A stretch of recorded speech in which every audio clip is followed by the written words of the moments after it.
Mark. Don't mind. Mark Hersherson. Mark. Yeah, Mark.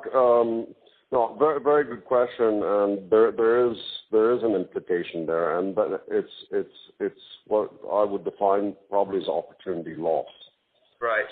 What I mean by that is I was making a very strong case that before we open one new account, let's see what we can do with the existing book and see how more efficient, since we're talking about efficiency now, yes, we can be with the existing book. And we talked about big.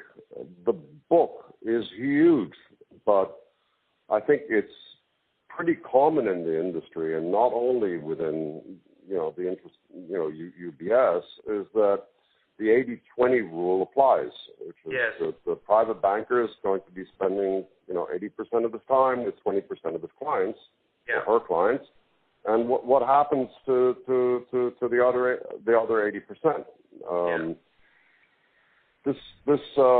I have seen cases. I can't tell you the the number of times that I've undertaken segmentation exercises where clients have called me and said, this is the first time that I've been called in 3 years, or clients that forgot that they had an account for $180,000 because, it was thrown into the bin of the garbage desk because, people want to deal only with the bigger clients, and so and clients at the end of the day want attention. Right? Yeah. So going after new accounts, and I don't know what the policy was and what was behind it. Certainly the analysts and the debacle of 2008. One way you demonstrate that you're solid is the clients have confidence in us; they're opening new accounts. That's fair enough, and I can't take that away. But the book is so enormous that how can you derive legitimate revenues from all the existing accounts without opening one new account? You're saying that the cost is potentially one of insufficient focus on harvesting a client you've already got, and potentially that could come at lower cost. There's always in any business there's a cost of acquiring a new customer. If you've already acquired them, it could be you could get more revenue at lower cost. Is that sort of? I don't want to put words into your mouth.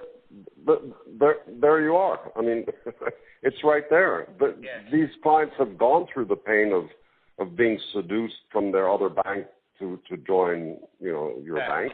Exactly. They've signed all the paperwork, but you haven't called them in 6 months. Exactly. Okay, so let's talk about the efficiency potential in the business. And one of the things that I really want to discuss with you, which I find a very interesting question, is that it relates a great deal to the question of technology and what you do with it.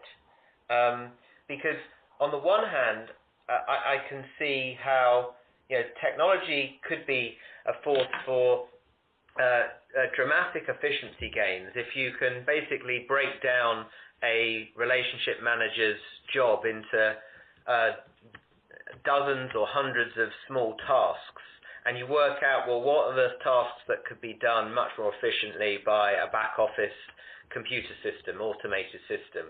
And so you take those tasks away, and now you work out that this guy's got now more room to spend more time on dealing with his clients or whatever is the highest value use of his time. It also might mean that you don't need as many of them in the first place, but it does open the door, I think, to the question as to whether the way you deal with a client ends up being quite centralized, more automated, and less personal. And so there seems to me there is a potential tension between efficiency and possibly a superior service from that efficiency. But at the same time, it could be seen as less attractive because it's less personal.